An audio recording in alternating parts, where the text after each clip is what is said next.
But there was an interesting video that came out of a retired bishop, and he was talking about his journey towards the SSPX. He's living with the SSPX right now, but in this conversation, he talks about the circumstances surrounding, the founding of the SSPX, Marcel LeFevre, and then, of course, he also talks about his conversation with the Pope and how the Pope says that they are not in schism. Now, the debate has raged on this conversation, not only for years, but now even more as a result of this. And I saw a video from Robert Nugent from Determined to be Catholic on this, and I thought we'd invite him on to have the conversation. Good morning to you, Robert. Good morning. How are you? Greetings from Ireland. I am alive, and that counts, and I appreciate your time today. I watched your video a number of times, and, just for truth in advertising, I find myself in the middle of the debate. I'm sympathetic to those that go to chapel, and I'm sympathetic to the intention of the SSPX, but I do have some reservations. But let's talk about you.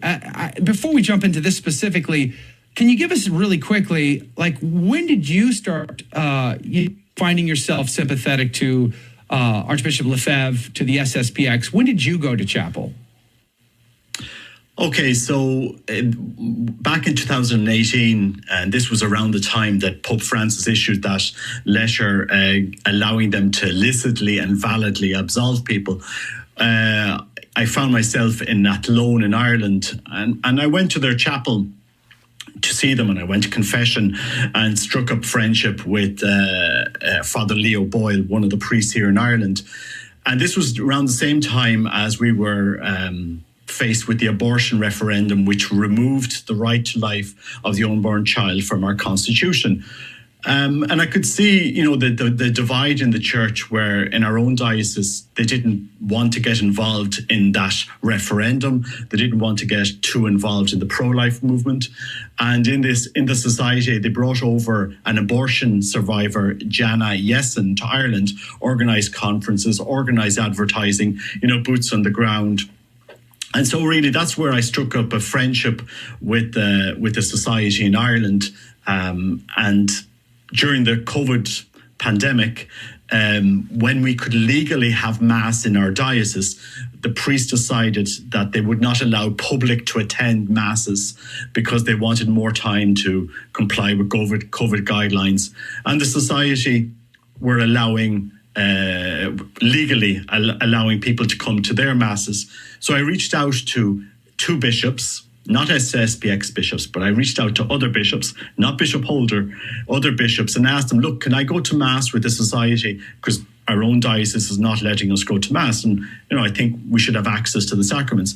And the bishop said, look, in these circumstances that you're faced yourself in, for the good of your family, go to a community that go to them that are organising the Mass. So in a pragmatic way, that's how I approached it.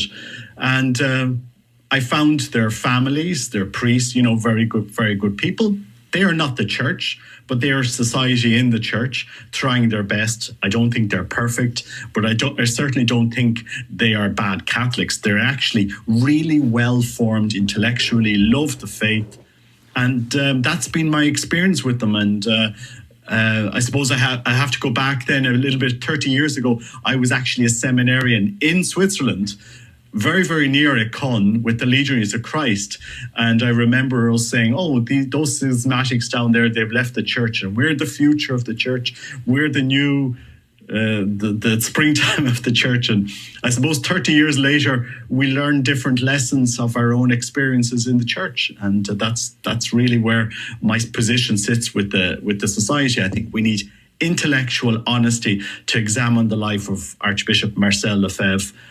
We have to engage with that debate in the church and honestly examine what he said and what he taught with charity, to look at his life with charity, not write him off.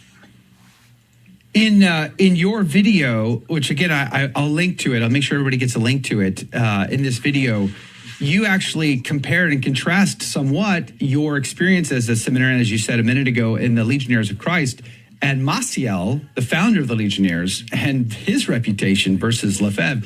And again, and I think you make a very good point, irregardless of where you find yourself on the debate spectrum for SSPX, for, against, or like myself, somewhere in the middle, I think you can come to the conclusion that Maciel and LeFevre are not on the same. Like there's so much difference there. LeFevre, I think, at the end of the day, you might fault some of his decision making, or you might fault some of the conclusions, but I don't know that you can fault his zealousness and his desire to spread the true, the good, the beautiful, the rich patrimony of Holy Mother Church. Is that a fair statement? I think so. I mean, any of us that go to traditional Latin Mass, and I don't want to make an idol out of the form of the Mass. I don't want to idolize the traditional Mass of its sense, but I want to go beyond that and go back to encountering Christ as my grandparents encountered them, great grandparents. Archbishop LeFevre, if you read his life and look at what he was saying, he was just questioning, why do we have to destroy everything that came before the council? Because he lived through tumultuous times in the 70s and 80s. Let's remember, tens of thousands of priests were leaving the priesthood in the 70s. Who could not be moved by what they saw in the 70s and say, well, look, let's not destroy everything that was there before the council. Let's preserve what was good, true, and beautiful. And the Mass before Second Vatican II was good, true, and beautiful. Pope Benedict said this to us. What previous generations held sacred is sacred and great to us too. And I think the Church, in this consultation process in Traditionis, they never asked us laity.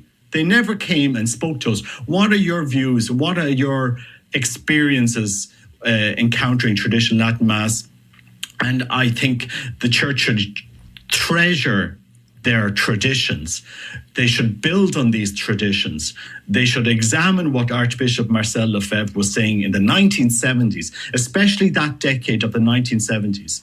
I asked the Church to go back, examine what he said, what was happening, how did he see the Church? And if we did this, maybe we would be stronger as a Church if we came together to understand what the great Archbishop Marcel LeFevre was saying in that decade. And I think, he certainly didn't do everything perfectly, but we certainly can't see him as an evil, corrupt archbishop. He wasn't. We know that now. So the re-examination of his life has to take place in the Church at this time. Let's talk about this bishop in this video that's come out here. It's I think from the outside looking in, I didn't know much about this bishop before this video or before even your commentary. I've since watched several commentaries. I'll be linking to all of them in our show notes today, thestationofthecross.com/ACT. Tell me about this bishop. Who is he? Why is he living with the SSPX? He certainly seems to be fully on board at this point with the SSPX position. Yeah. So Bishop Holder, there was a statement that was pushed out a few years ago on the SSPX site where Bishop Vitus has retired to the SSPX. And he has been saying Mass in their seminary in Germany and in Akon and living with the SSPX for the last number of years. He was sent by the Vatican to talk to them. And with permission from Pope Francis, he retired to the SSPX, where he has been ministering. So he has been an active bishop in the society as far as, and you can look up the videos, they're all there on YouTube. He's there in their seminary with SSPX priests, with SSPX seminarians, offering the sacrifice of the Mass, with his and people need to look at, for example, when his priestly anniversary was taking place. His Mass was said in an SSPX chapel with the Swiss guards present, with SSPX priests present. So this isn't new news, guys. This has been there we've all been following this story for the last number of years. And it's only now that this documentary is coming out that Bishop Vitus is starting to, explain his journey, what he's been doing over the last number of years. And I think we need to have a charitable, intellectual debate on this now, on what we're going to do in the church, because the SSPX, they have Catholic DNA through and through them. They're not, I mean, they're not perfect, but they're also not non-Catholic. They are, quintessentially Catholic. I mean, and it's fascinating to see what's going to happen now in the next number of years with this debate around tradition, around the Mass and around liturgy, and around teaching the Catholic faith. How will we pass this on to the next generation? And I think they offer something. Hold that thought. Robert Nugent is our guest. Determined to be Catholic is his YouTube channel. I encourage you to check it out. We're going to link to it, as I said. But yeah, it's an interesting conversation. It's a debate that continues to rage. And on the other side of this break, I want to get more specific about the actual statement being said. And we'll talk to Robert about his take on maybe a nuanced version of that, because I watched commentary for and I watched commentary against. We're going to conversate about that and the SSPX to do that. But don't forget, I'll post the links to some of these videos. This one was from Kennedy Hall in favor. He just put out a book on the defense of the SSPX. I've not read that. But then Michael Lofton had sort of the contrary opinion. I think you ought to watch both. I think that's a fair thing to do. We're also going to post a link to Determined to be Catholic, Robert Nugent, who's joining us now from Ireland. By the way, I love the background, Robert. The background is just phenomenal. It's like a never-ending sea. It's like I try to mimic a little bit, like a never-ending sea of just things to look at. The whole time I'm like, what did I miss? There's something there I probably haven't seen before. And then, of course, we're all trying to read the titles of your books. Like, oh, what is he reading back there? So we're all cranking our heads, but we love it. Thanks for being on with us again. Yeah. Thanks very much. Let's talk about the specific statement that the bishop made. And he says that Pope Francis spoke to me and said that the SSPX are not schismatics. Now, what do you make of that statement? Because when I go watch all these commentaries, it does seem that if you're totally for it, then you see that as 100%. But if you're totally against, you see that in a nuanced way. What do you say, Robert Nugent? Well, I suppose those that will be against this will say, well, where is the official statement from the Vatican, from Pope Francis, saying that they're not in schism? Because there is this debate happening in the church. Well, Bishop Vitius isn't any bishop in the church. He was sent by Cardinal Gerhard Müller to talk to the SSPX. He has been in conversation with the Pope. And we should all pray and all hope and all dialogue that we come together as one church, that we walk together in union with the Holy Father. So it's in our interest now as laymen, as Catholics, to listen to what Bishop Vitius is saying and to encourage more dialogue in the church, because there are a lot of things that Archbishop Marcel LeFevre got right. I mean, we saw the crazy formation in seminaries in the 1970s, 80s, 90s. And I suppose this impacted Ireland in a great deal, because we threw the baby out with the bathwater as regards priestly formation. And, I don't think the SSPX, they're never going to get 100% right. They've had issues in their priesthood, and Church Militant has rightly reported on them. However, they've also, stood up for the Catholic faith, and they've tried their best to retain what was good in the way the church operated before Vatican II. So, there has to be mutual enrichment now in the church, where we can learn as a church what happened in the last 50 years to be able to walk forward. And that's why, Bishop Vitius, he isn't Bishop Athanasius Schneider. He is, complementary to what Bishop Athanasius has been saying, is the Pope has said this in the past. They're not in schism, in the sense that they do not deny that that Pope Francis is Pope. They do not deny that the church has hierarchy, bishops. And we need to dialogue with them. We need to talk together. The other side would push back, and they would say, but they remain in an irregular situation By the grace of God, Benedict XVI lifted the excommunication on the 4 bishops. I mean, praise be to God. That's a gesture of goodwill, a good intention. The fact that that the Holy See sent not only Bishop Vitus, but also Archbishop or the Bishop Schneider, Athanasius Schneider, out of Kazakhstan, sent him as well to have a conversation. So Cardinal Mueller sending both of these men, I think, was a great move towards fostering a better relationship. And yet today they remain in an irregular canonical situation. So goodwill, good intention, but yet we're still not there. Indeed, because we do need official canonical documents to understand what is their exact position in the church. But let's not kid ourselves, Joe. We are in the greatest confusion that the Catholic Church has ever faced. We just have to look a few hundred miles above Switzerland to see what German bishops have actually done. Guys, we can't decide what's male or female anymore in the church, and we can't decide what is the sacrament of marriage or what marriage was designed for.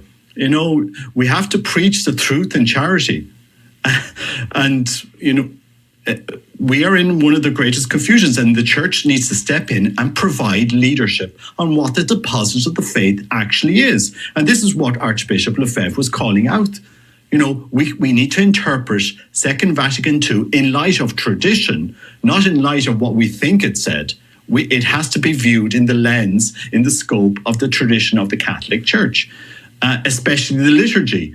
Having the liturgy in the vernacular, Pope Benedict mentioned, was a good development, but it has to be performed in light of tradition. And we see the craziness that's happened in the church. We've seen a craziness in the synodal process. And I'm not the only one calling it out. There's many priests and bishops around the world calling out the confusion in the church, and the SSPX are asking what is going on, and we're all asking the same question, and it's a legitimate question to ask. As I said, I'm sympathetic.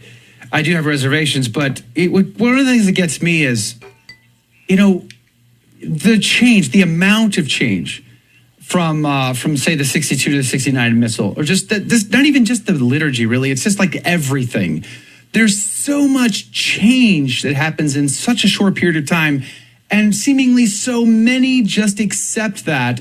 Boggles the mind. I'm not a theologian. I'm not a liturgist, and still, when you do the smell test, you're like, something doesn't quite line up there. And as Bishop Robert Barron pointed out, clearly the modernists, the progressives at the council won. They won the battle. Maybe not the war, but they won the battle. And they get to be the interpreters of the council in light of the tradition, which is, I think, a very telling thing. And so very sympathetic here, but yet we're still not out of the water, because even though you might have Bishop Vitus or Athanasius Schneider or even others that are sympathetic, Cardinal Mueller, I would argue, is probably sympathetic. But Cardinal Burke isn't, for instance, and many other bishops. There's still a great divide when it comes to how they view the SSPX. And again, we're in an irregular canonical situation here, because they can hear and absolve sins in the confession.